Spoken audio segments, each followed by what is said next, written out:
Hello students, आज हम लोग मैथ का अंतिम चैप्टर शुरू कर रहे हैं और पहला तक आएंगे। अंतिम चैप्टर है प्रोबेबिलिटी, प्रायिकता, जिससे विभिन्न परीक्षाओं में, विभिन्न साल के परीक्षाओं में पूछे गए प्रश्नों को आपके बीच में रख रहा हूँ। उसका सही आंसर क्या होगा वो भी मैं आपको बताने वाला हूँ। चलिए ध्यान से देखते हैं। पहला प्रश्न कहता है, यदि ई कोई घटना हो तो P E plus P E dash का मान होगा। पी ई डैश मतलब नहीं। तो देखिए, आप फार्मूला पढ़े होंगे आप प्रोबेबिलिटी में, P E plus P E dash बराबर होता है 1 के। बराबर क्या होता है? 1 के। ये हुआ घटना घटने की संभावना और ये हुआ घटना नहीं घटने की संभावना। ये दोनों होता है हमेशा किसके बराबर? 1 के। इसीलिए इसका कौन सा ऑप्शन हो जाएगा? ऑप्शन बी हो जाएगा। घटना घटने एवं घटना नहीं घटने की प्रायिकता बराबर क्या होता है? 1।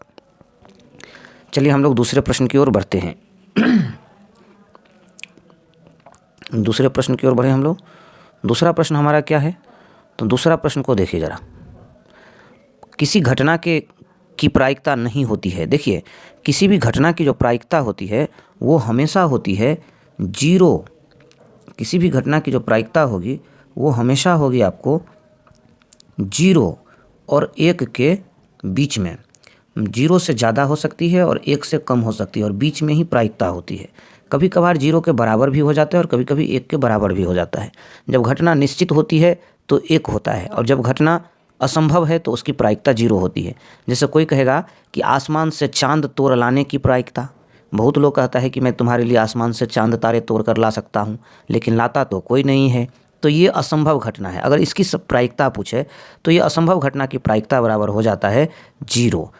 लेकिन अगर अभी मान लीजिए कि दिन है, अगर दिन है तब कोई पूछे कि अभी दिन होने की संभावना, तो वो तो निश्चित है कि अभी दिन है, इसलिए उसमें कोई प्रायिकता नहीं होगी। उसकी प्रायिकता क्या होगी? 1 होगी। इसको कहते हैं निश्चित घटना।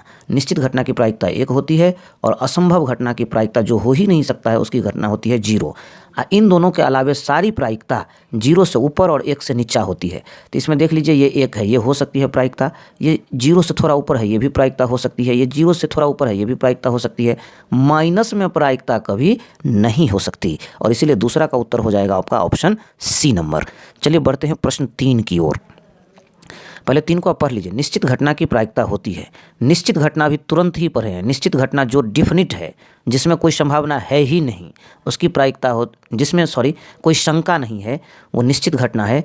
तो निश्चित घटना की प्रायिकता हमेशा होगी 1। निश्चित घटना की प्रायिकता क्या होगी? 1। याद रखेंगे। निम्न में से किसी घटना की प्रायिकता नहीं हो सकती। अरे भाई, जो प्रायिकता तो वही नहीं होगी जो माइनस में होगा। तो इसकी प्रायिकता जो है -5 जो है कभी नहीं हो सकती। 0 हो सकती है प्रायिकता असंभव घटना का, 1 हो सकता है निश्चित घटना का। यहाँ जो 1:4 है वो हुआ 1/4। 1/4 अगर 4 से आप 1 में भाग देंगे तो 0.4 दूनी 8, 2 बचेगा, 4 पंचे 20, 0.25 हुआ। 0 से थोड़ा ऊपर हुआ लेकिन 1 नहीं हुआ। यहाँ 1 होगा, यहाँ 1 होगा, तब होगा 1। ये तो 0 से ऊपर है और 1 से नीचा है, तो ये भी प्रायिकता हो सकती है। केवल माइनस वाला प्रायिकता नहीं हो सकती। चलिए बढ़ते हैं हम लोग अगले प्रश्न की ओर। प्रश्न आप पहले पढ़ लें। प्रश्न है 5 नंबर। किसी घटना की प्रायिकता नहीं होती है। फिर वही बात, किसी घटना की प्रायिकता नहीं हो सकती। इसमें भी कुछ बताने की ज़रूरत नहीं लगती है मुझे लगता है कि ये आपको आ जाएगा। 0 होता है असंभव घटना का, 1 होता है निश्चित घटना का। ये 0 से ऊपर 1 से नीचा है, ये भी प्रायिकता होगा, लेकिन माइनस में कभी प्रायिकता नहीं होगा। इसलिए 5 का उत्तर होगा डी नंबर। देख रहे हैं ये किन किन सालों में पूछा गया है। यहाँ पर ईयर सबका नाम दिया हुआ है। ये किन किन सालों में पूछा गया है वो दिया गया है, सब पूछे गए प्रश्न दिए गए हैं। आइए हम बढ़ते हैं अगले प्रश्न की ओर। अगला प्रश्न है हमारा, निम्न में से कौन सी संख्या किसी घटना की प्रायिकता नहीं हो सकती? फिर वही बात। अब कहेंगे सर इसमें तो बट्टा में है, इसमें क्या होगा? तो इसमें क्या होगा? कुछ नहीं होगा। 2/3 है, 2 रुपया में 3 आदमी, 1 टका तो हिस्सा नहीं पड़ेगा। 0 रुपया, 0 से कुछ ज़्यादा होगा इसका वैल्यू। देखिए ना, भाग दीजिए ना, 0 ये होगा 20, 3 छके 18। तो 0 से ऊपर हुआ तो ये प्रायिकता हो सकती है। 15%, तो 15/100 हुआ, ये भी 0 कुछ हुआ, मतलब 0.15 हुआ। 2 शून्य है तो 2 अंक के बाद दशमलव, 0.15 हुआ, 0.15 हुआ, तो ये भी प्रायिकता हो सकती है। 0.7% ये भी प्रायिकता हो सकती है, लेकिन माइनस वाला कभी प्रायिकता नहीं होगी। अतः 6 का उत्तर भी हुआ आपका बी नंबर। मोटा मोटी देखिए ना, 4 में भी माइनस वाला एक ठो पकड़ा गया था, 5 में भी वो माइनस वाला पकड़ा गया था, 6 में भी वो माइनस वाला पकड़ा गया। ये सब किसी की प्रायिकता नहीं हो सकती। बढ़ते हैं हम लोग अगले प्रश्न की ओर। एक पासा फेंकने पर 3 आने की प्रायिकता। देखिए, एक पासा में 6 होता है, एक एक पासा में कितना होता है 6, एक पासा में कितना होता है 6 6 फेस होता है ना पासा में जी। एक तरफ पासा मतलब लूडो का डैश देखें ना, लूडो का छक्का, वो छकड़ी वही ना पासा है। एगो में 1 लिखा रहता है, एगो में 2 लिखा रहता है, एगो में 3 लिखा रहता है, 4 लिखा रहता है, 5 लिखा रहता है, 6 लिखा रहता है। तो पासा का जो टोटल निकालेंगे वो होता है 6 फेस। तो एक पासा का टोटल होता है 6 के पावर 1 मतलब 6। अगर 2 पासा में हिसाब पूछ दे तो उसका टोटल होगा 6 के पावर 2 माने 36। लेकिन यहाँ हिसाब जो है एक पासा में है, यहाँ हिसाब है एक पासा में। एक पासा में टोटल होगा 6 के पावर 1 मतलब 6, टोटल हुआ 6। हमेशा प्रोबेबिलिटी जो होता है, प्रोबेबिलिटी जो होता है हमेशा वो होता है डिवाइड बाय टोटल। प्रोबेबिलिटी में जो कहेगा सो ऊपर रखेंगे और टोटल को हमेशा नीचा रखेंगे, यही होता है प्रोबेबिलिटी। इच्छित परिणाम ऊपर होता है और कुल परिणाम नीचे होता है। तो उसने कहा 3, तो अभी आपने एक पासा में देखा था 1 2 3 4 5 6। 3 कितनी बार है एक पासा में? एक बार। 3 कितनी बार है? एक बार। तो 1 को लिखेंगे ऊपर। एक पासा में टोटल कितना हो सकता है? तो 1 2 3 4 5 6, 6 को लिखेंगे नीचा।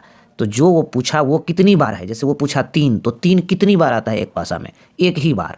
तो 1 रहेगा ऊपर में और टोटल उस पासा में कितना फेस है? तो 6 है, वो रहेगा नीचा में। इस तरह से आपका ऑप्शन हो जाएगा बी नंबर। चलिए बढ़ते हैं अगले प्रश्न की ओर।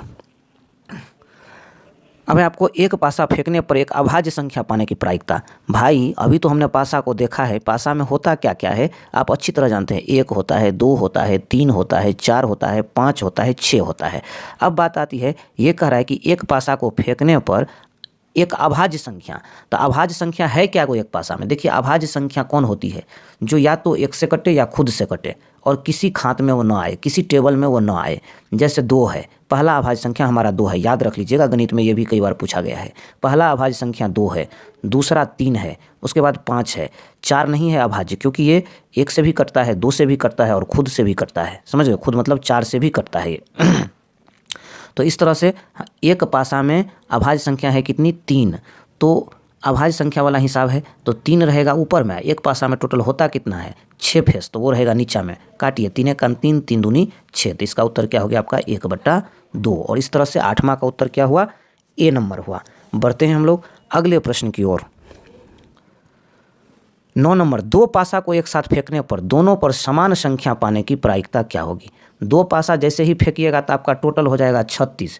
2 पासा के टोटल के लिए 6 के पावर 2 होगा, तो टोटल हो गया हमारा 36।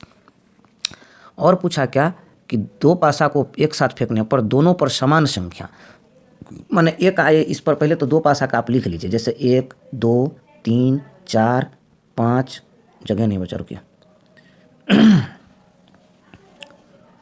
देखिए पहला पासा का लिख लेते हैं 1 2 3 4 5 6, लिखा ही नहीं रहा है 6। दूसरा पासा पर है 1 2 3 4 5 6। तो दोनों पासा पर माने इस पर भी 1 आए, उस पर भी 1 आए, इस पर भी 2 आए, उस पर भी 2 आए, इस पर भी 3 आए, उस पर भी 3 आए, इस पर भी 4 आए, उस पर भी 4 आए, इस पर भी 5 आए, उस पर भी 5 आए, इस पर भी 6 आए, उस पर भी 6 आए। तो कुल ऐसा कितना लकीर हुआ आपका? 1 2 3 4 5 6, 6 लकीर हुआ। तो जो वो कहा कि दोनों पर सेम आए, एक इस पर भी एक उस पर भी। तो 1 हुआ, 2 हुआ, 2 तो 2, 3 तो 3। इस तरह से 6 परिणाम होते हैं। 2 पासा में होता है टोटल 36। 2 पासा का टोटल होता है 36। तो 6 एक 6, 6 6 36, 1/6 हुआ इसका उत्तर। और ऑप्शन बी आपका जो है सही हुआ, नम्मा का। बढ़ते हैं हम लोग 10वें प्रश्न की ओर। देखिए आज मैं इसी पर लिख करके बता रहा हूँ, जैसे ही मुझे थोड़ा सा मौका मिल जाती है तो मैं बोर्ड पर खड़े होकर के आप लोग को ढंग से बताऊंगा। आज इसी पर समझने का प्रयास करिए। बढ़ते हैं अगले प्रश्न की ओर। अगला प्रश्न मतलब 10 नंबर। 10 नंबर जो क्वेश्चन है वो है एक सिक्के को एक बार उछालने पर चित्त पाने की प्रायिकता। एक सिक्के को एक बार उछालने पर चित्त पाने की प्रायिकता। अरे भाई 2 ही चीज़ तो सिक्का में होता है, हेड और टेल होता है। एक के सिक्का की बात है। जब एक के सिक्का की बात है तो एक सिक्का में टोटल 2 परिणाम होता है, एगो हेड होता है और एगो टेल आता है। तो चित्त आने की चित्त है एगो और टोटल हो सकता है सिक्का में 2। एगो सिक्का में होगा तो टोटल निकालने के लिए 2 के पावर 1 दीजिएगा तो 2 होगा। अगर 2 सिक्का रहेगा तो 2 के पावर 2 दीजिएगा तो टोटल में 4 होगा। टोटल हमेशा नीचे में लिखा जाता है। जैसे एक सिक्का में चित्त है एगो तो 1 लिखे ऊपर में और टोटल है 2 तो 2 लिखे नीचा में। इसका उत्तर आपका 1/2 हो जाएगा। और इस तरह से एक सिक्के को एक बार उछालने पर चित्त आने की जो प्रायिकता है वो है 1/2 और यानी आपका उत्तर नंबर सी हुआ। चलिए 11 नंबर प्रश्न की ओर बढ़ते हैं। 11 है आपको 2 सिक्का उछालने में 2 पट आने की प्रायिकता। 2 सिक्का उछालिएगा जैसे ही तो टोटल हो जाएगा 2 के पावर 2 मतलब 4। और 2 सिक्का जो उछालिएगा तो क्या पूछ रहा है वो, 2 सिक्का के उछालने पर 2 पट आने की प्रायिकता। असल में 2 सिक्का उछालने पर देखिए, या हो सकता है कि दोनों पर हेड मिले, या इस पर हेड मिले इस पर टेल मिले, या इस पर टेल मिले इस पर हेड मिले। और वो क्या पूछ रहा है, या दोनों पर क्या मिले, टेल मिले। तो वो पूछ रहा है 2 सिक्के उछालने पर दोनों पट मिलने की प्रायिकता। वो एक ही है ऐसा, एक है। टोटल कितने परिणाम है, 4 परिणाम है। देखिए टोटल हो सकता है 4 2 सिक्का उछालने पर। ऐसे भी देखिएगा तो 1 2 3 4, 4 में से जो उसने पूछा है वो है 1 समझ गए, तो 1/4। तो 11 नंबर का उत्तर हो जाएगा आपका डी नंबर 1/4। बढ़ते हैं हम लोग 12वें प्रश्न की ओर। 12वां प्रश्न जो हमारा है, 52 पत्तों की अच्छी तरह फेंटी गई गड्डी से एक पत्ता निकाला जाता है तो एक एक्का प्राप्त होने की क्या प्रायिकता है। देखिए ताश का हिसाब बनाने से पहले इसकी थ्योरी आपको समझना होगा। तो एक काम करिए, आप एक दिन थ्योरी का, यदि किसी को इच्छा है कि सर मैं थ्योरी को जानूं, तो आप मुझे एक बार कमेंट करें कि सर हम लोग को थ्योरी समझा दीजिए। पक्का कहता हूं, यदि एक बार थ्योरी समझा दूंगा ना तो ये ताश का हिसाब आज से लेकर के और ग्रेजुएशन तक कहीं नहीं आपको छूटने वाली है। एक एक हिसाब, वो हिसाब बोलेंगे और आप मुंह से उत्तर दीजिएगा, लिखने की कोई आवश्यकता नहीं। चलिए अभी मैं बिना थ्योरी पढ़ाए आगे बढ़ रहा हूँ, सिर्फ हिसाब बना रहा हूँ। चलिए कह रहा है कि 52 पत्तों की अच्छी तरह फेंटी हुई गड्डी से एक पत्ता निकाला जाता है तो इस एक एक्का प्राप्त होने की क्या प्रायिकता है। सबसे पहले हमें ये जानकारी होनी चाहिए कि 52 पत्ता में एक्का होता कितना है। प्रभु 52 पत्ते में एक्का होता है 4 गो। 52 पत्ते में एक्का कितना होता है, 4 गो। तो 4 लिखा जाएगा ऊपर। हालांकि यहाँ कहा आपको एक एक्का, लेकिन एक पत्ता निकाला जाता है उससे मतलब नहीं है हमको। एक्का पूछा तो एक्का क्या गो होता है उससे मतलब है। यहाँ पर ऊपर वाले प्रश्न में है एक एक्का, हमको एक एक्का पूछा इससे मतलब नहीं है। एक्का होता क्या गो है, उसी में से एक की बात हो रही है। तो एक्का होता है 52 पत्ता में 4 गो। और टोटल पत्ता है कितना, 52। जो पूछा सो ऊपर रहेगा, नीचा में टोटल रहेगा। 4 कान 4 और 13 चौका 52, 1/13 होगा उत्तर आपका प्रभु। लेकिन है उत्तर 1/13 कहीं भी, हाँ सी में तो दिख रहा है उत्तर 1/13। तो 12 का होगा आपका सी नंबर आंसर। चलिए बढ़ते हैं हम लोग अगले प्रश्न की ओर। 13 में कहता है ताश के 52 पत्तों को अच्छी तरह फेंटी गई गड्डी से एक पत्ता निकाला जाता है तो एक तस्वीर वाला पत्ता प्राप्त होने की क्या प्रायिकता है। अब बात आती है कि तस्वीर वाला पत्ता होता कितना है प्रभु। तो तस्वीर वाला जो पत्ता होता है 4 गो राजा होता है, जिसको मुंह कान होता है, नाक आँख कान, इसलिए तस्वीर वाला पत्ता। 4 गो किंग हुआ, 4 गो क्वीन हुई, रानी हुई, और 4 गो जैक हुआ, गुलमा। ई 4 तिया 12 गो पत्ता है जिसको फोटो होता है, मुंह कान होता है, इसलिए इसको तस्वीर वाला पत्ता कहते हैं। तो जो वो पूछा वो है मेरे पास 12 गो, और टोटल पत्ता कितना है 52 गो। तो 12/52 करेंगे, 4 तिया 12, और 4 से 13 बार में क्या हो जाएंगे 52। तो 3/13 हुआ इसका उत्तर, और ऑप्शन नंबर 1 सही हो गया आपका 13 का। बढ़ते हैं अगले प्रश्न की ओर। 14 नंबर पर एक लॉटरी में 8 पुरस्कार हैं और 16 खाली हैं। एक पुरस्कार पाने की क्या है प्रायिकता। एक लॉटरी में 8 पुरस्कार हैं और 16 खाली हैं, तो टोटल कितना हुआ वो जोड़ लीजिएगा। टोटल हो जाएगा 8 प्लस 16, टोटल निकाल लीजिएगा, टोटल की ज़रूरत होगी। टोटल होगा 8 गो पुरस्कार वाला है और 16 गो खलियाहा है, तो कितना हो गया टोटल 24 गो। आपको क्या चाहिए, खाली चाहिए कि पुरस्कार चाहिए। आपको चाहिए पुरस्कार। पुरस्कार चाहिए तो पुरस्कार वाला को ऊपर लिखिए, माने 8 को ऊपर लिखिए, समझ गए। और टोटल को नीचे लिखिए, 24 को नीचा लिखिए। 8 कान 8, 8 त्रिक 24, 1/3 हुआ आपका उत्तर इसमें, और वो है हमारे ऑप्शन नंबर बी में। चलिए हम लोग बढ़ते हैं 15 नंबर प्रश्न की ओर। 20 टिकटों जिन पर क्रमशः 1 2 3 से 20 तक लिखी गई है में से यादृक छाया मतलब होता है बिना देखे हुए एक टिकट निकाला जाता है। टिकट पर 5 के गुणज की संख्या होने की क्या प्रायिकता है। सबसे पहली बात तो 20 गो टिकट है, 1 2 से 20 तक लिखा हुआ है। आपको जो टिकट चाहिए वो होना चाहिए 5 का गुणज। आपको जो टिकट चाहिए वो होना चाहिए 5 का गुणज। 5 का गुणज मतलब हुआ 5 हो, अब 5 कान में और कौन आता है, 5 दूना 10 हो, 5 तिया 15 हो, 5 चौक 20 हो। 5 का गुणज वाला क्या गो पता है, 1 गो 2 गो 3 गो 4 गो। तो 4 गो पत्ता में से हमको एगो चाहिए जो 5 कान में आने वाला, वही हुआ 5 का गुणज। और टोटल पत्ता कितना है मेरे पास 20 गो है। 4 कान 4, 4 पंचे 20, ये 5 लिख देंगे। 1/5 हुआ इसका उत्तर प्रभु, और हो गया हमारा ऑप्शन नंबर बी। इस तरह से 15 प्रश्नों को हम लोगों ने आज देखा है, और बचे हुए 15 क्वेश्चन को हम लोग अगली कक्षा अर्थात कल की कक्षा में देखेंगे। आज थोड़ा इसका वीडियो लंबा हो जाएगा, इसलिए बचे हुए प्रश्नों को हम लोग कल देखेंगे। अगर आपको वीडियो पसंद आए तो मेरे वीडियो को चैनल को सब्सक्राइब करें, वीडियो को लाइक करें एवं अपने दोस्तों के बीच शेयर करें, उन्हें अधिक से अधिक लाभ दिलाएं। ये सारे प्रश्न पूछे गए हैं, यकीनन अगर आप मेरी कक्षा को कर रहे हैं तो आपको कहीं भी समस्या नहीं होगी, इसकी मैं गारंटी लेता हूँ। धन्यवाद।